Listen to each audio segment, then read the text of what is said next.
बानी पीटीआई और उनकी अहलिया बुशरा बीबी की तोशाखाना 2 केस में बरियत के लिए दायर दरख्वास्त पर समाअत करने वाला बेंच तब्दील। कल तोशाखाना 2 केस में बरियत की दरख्वास्त पर समाअत chief justice Islamabad high court और नए तैनात होने वाले जस्टिस इनाम अमीन मिन्हास करेंगे। इससे कबल जस्टिस मियां गुल हसन औरंगजेब इस केस की समाअत कर रहे थे।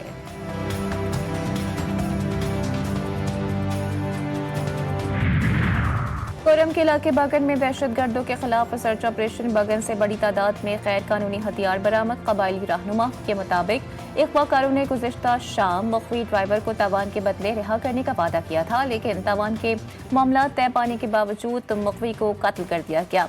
अगवाकार दहशतगर्दों को अंजाम तक पहुँचाने का मुतालबा। और सिंध की जामियात में नॉन पीएचडी और ब्यूरोक्रेट वाइस चांसलर्स लगाने के खिलाफ मजीद 2 रोज तदरीस बंद रखने का ऐलान। आज 5वें रोज भी असातिज़ा ने जामिया कराची से NED तक एहतजाजी रैली निकाली। मुजाहिदीन का कहना था कि हुकूमत सिंध का जामियात के वाइस चांसलर के मयार को तब्दील करना जामियात की खुद मुख्तारी और उनके मयार को गिराने के मुतरादिफ है। हुकूमत ने PTI का मुतालबा गैर ज़रूरी करार दे दिया। वज़ीर दिफा ख्वाजा आसिफ ने कहा कि बैरिस्टर गौहर खुद कह रहे हैं कि कमीशन ना बना तो मुज़ाकरात नहीं होंगे।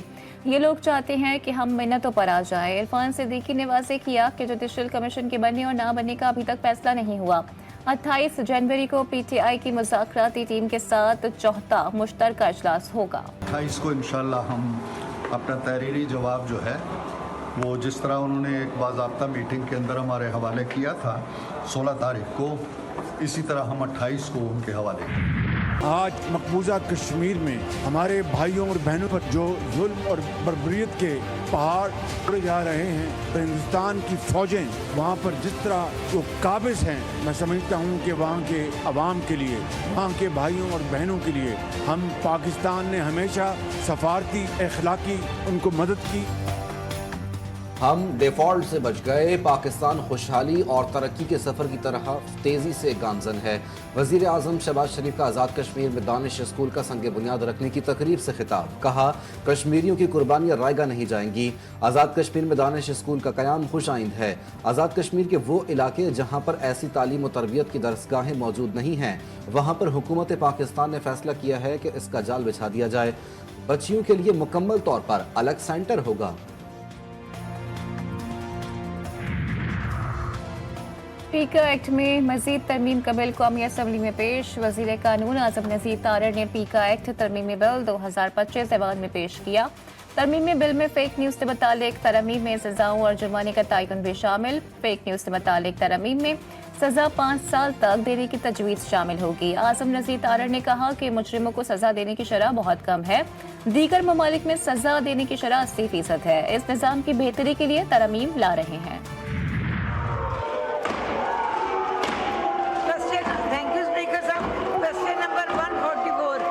Be taken as read supplementary. ये आंसर में इन्होंने बताया कि 4 मुल्कों में 10 रजिस्ट्रेशन ऑफिस खोले गए हैं। तो मेरा ये सवाल है कि स्कॉटलैंड और बेल्जियम में कब तक नादरा के रजिस्ट्रेशन ऑफिस।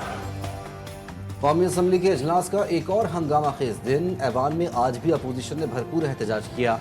हुकूमती अरकान की तकारीर के दौरान शोर शराबा, जोरदार नारेबाजी से ऐवान में हंगामा आई। अपोजिशन ने एजेंडे की कॉपियां फाड़ दी। फेक न्यूज़ के खिलाफ हुक्मरान नून लीग और Peoples Party social media regulatory authority के क़याम पर मुत्तफिक।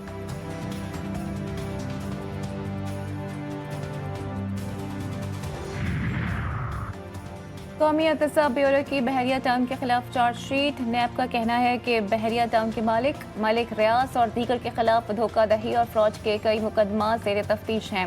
मालिक रियाज और उनके साथियों ने बहरिया टाउन के नाम पर कराची, तख्त बड़ी, रावलपिंडी, न्यू मरी में सरकारी और निजी अराजी पर कब्जा किया। बगैर इजाज़त हाउसिंग सोसाइटीज कायम करके लोगों से अरबों रुपए बटोरे।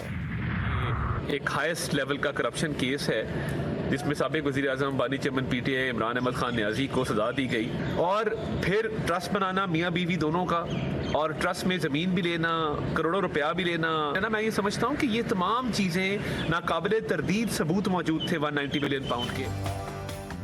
190 मिलियन पाउंड आला सतह की करप्शन का केस है। नाकाबिले तरदीद शवाहिद हैं कि मियाँ बीवी ने ट्रस्ट बनाया, करोड़ों रुपए लिए। विफाकी वजीर इत्तलात अता तारड़ की इस्लामाबाद में गुफ्तगू, कहा कि ये पैसे हुकूमत पाकिस्तान के थे। PTI वाले करप्शन को मजहब से ना जोड़ें। तलाल चौधरी बोले, झूठ बोलना तहरीक इंसाफ का वतीरा है। PTI दौर में सियासी मुखालिफिन को इंतकाम का निशाना बनाया गया। जो गढ़ा इन्होंने मुखालिफिन के लिए खोदा था, खुद इसमें गिर गए। 190 मिलियन पाउंड केस की तहकीकात बरतानवी एजेंसी ने की। प्रॉपर्टी टाइकॉन को साथ मिलाकर मनी लॉन्ड्रिंग की गई। रटे रटाए गवाह जाते हैं जिन्हें केस का पता तक नहीं। हर गवाह एक ही गवाही दे रहा है जिसका कोई सर पैर नहीं। फवाद चौधरी ने कहा कि GHQ हमला केस का ट्रायल जैसे चल रहा है तो सीधा सीधा पहले ही सजा देते हैं।